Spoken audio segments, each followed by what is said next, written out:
17 साल बाद 7 आरोपियों को बरी कर दिया गया और भगवा आतंकवाद की जो थ्योरी गढ़ी गई थी, कोर्ट ने आज उसे खारिज कर दिया। हालांकि मैं आपको बता दूं, ये निचली अदालत है, ये एनआईए कोर्ट है। हालांकि इस पर सियासी पारा भारी हो गया है। जहां एक तरफ जश्न का माहौल है, तो वहीं दूसरी तरफ इस फैसले पर असदुद्दीन ओवैसी ने आपत्ति जाहिर की है और एक एक कर कोर्ट से कई सवाल भी पूछे हैं। वहीं बीजेपी ने कांग्रेस के खिलाफ मोर्चा खोल दिया है। हिंदू आतंकवाद पर सोनिया राहुल गांधी से माफी मांगने की भी मांग की है। तो कुल मिलाकर 17 साल बाद जो इंसाफ हुआ है, उसको लेकर अब सियासी बवाल खड़ा हो गया है। –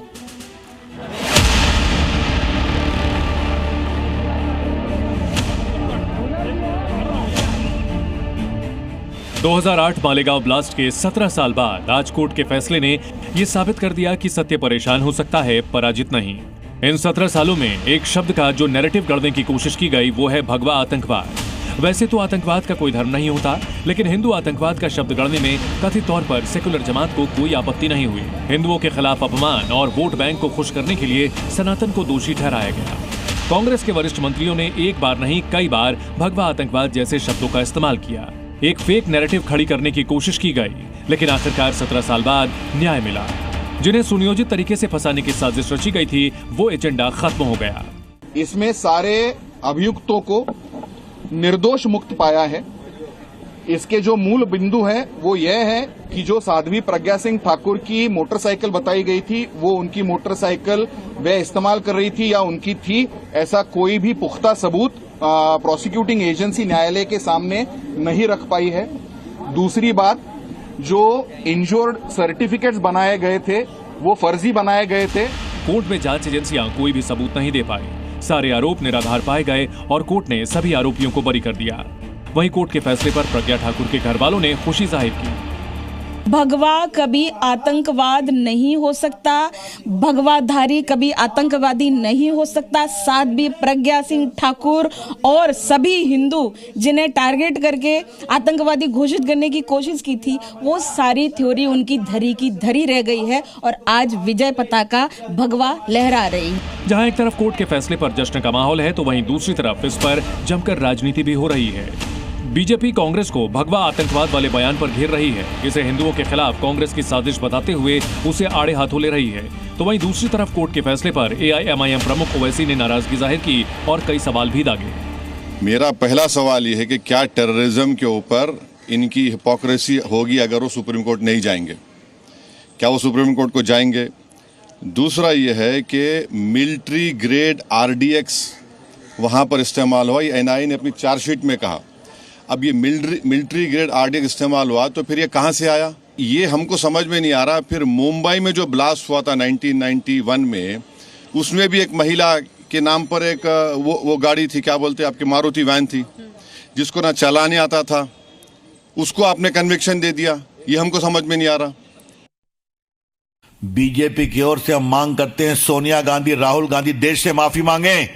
जिस तरह से आपने भगवा आतंकवाद की और जो सारे आज गलत फंसाए गए अपराधी मुक्त, आज उनको जो राहत मिली है, हम इसका स्वागत करते हैं। और क्या प्रोसिक्यूशन माफी मांगेगा? मालेगांव ब्लास्ट मामले में सियासी पारा हाई है। दोनों तरफ से बयानों के बाण चलाए जा रहे हैं, अपने अपने पक्ष की दलील दी जा रही है। ब्यूरो रिपोर्ट, जी मीडिया। और इसी मालेगांव ब्लास्ट मामले में सांसदों के बीच भी खूब वार पलटवार देखने को मिल रहा है। बयानों के बाण से अपने अपने विरोधियों पर सियासी कटाक्ष किए जा रहे हैं। सुनिए आप। कोई धर्म के आधार पे आतंकवाद नहीं होता है, ना हिंदू आतंकवाद होता है, ना इस्लामिक आतंकवाद होता है। हर धर्म प्रेम, सद्भाव, सत्य और अहिंसा का रूप है। केवल कुछ लोग होते हैं जो कि धर्म को नफरत की तरह उसका हथियार उपयोग करते हैं। इस देश में जितने टेररिस्ट हैं, उनका जो है एक ही धर्म है, इसीलिए वो प्रूफ हो गया। इतने दिनों से कांग्रेस ने जो है पूरा सैफरन टेररिज्म, राज्य की सरकार, केंद्र की सरकार, यही सब घटिया काम करती रही। आज दूध का दूध, पानी का पानी हो गया और ये कांग्रेस को भुगतना पड़ेगा। सब तो पाकिस्तान स्पॉन्सर्ड था ना, तो पाकिस्तान के टेररिस्ट को पकड़ने के बदले आप हिंदुस्तान के लोगों को क्यों दोष दे रहे थे? उच्च न्यायालय का ही निर्णय है। बात यह है कि वो क्यों बरी कर दिया, तो उन्होंने कहा सबूत नहीं है। तो मेरे लिए गंभीर समस्या है कि हाल ही में मुंबई में जो सीरियल ब्लास्ट हुए रेल के, उसमें भी 187 लोगों की मृत्यु हुई, 800 लोग घायल हुए। तो सभी लोगों को बरी कर दिया, किसी ने तो किया, इन्होंने नहीं किया, उनको बरी कर दिया। सही है, किया तो है ना किसी ने। तो जिन्होंने भगवा आतंकवाद ये नैरेटिव गढ़ने की कोशिश की थी पी चिदम्बरम जी ने, उसके पीछे छुपने के लिए, वोट बैंक की राजनीति के लिए इन्होंने भगवा आतंकवाद ये शब्द नया नैरेटिव कॉइन करने की कोशिश 2008 में की थी। लेकिन हिंदू कभी आतंकवादी हो नहीं सकता, ये परसों हमारे गृह मंत्री अमित भाई शाह इन्होंने भी लोकसभा में कहा। तो आज जो सच है वो सच लोगों के सामने आया है। भी इससे प्रभावित है, वो जरूर अपील करेंगे। बीजेपी कुछ भी कहे, अंत में कोर्ट का फैसला है और ये अपीलेबल है, इसका अपील जरूर करेंगे। जवाबदेही कांग्रेस को देना है।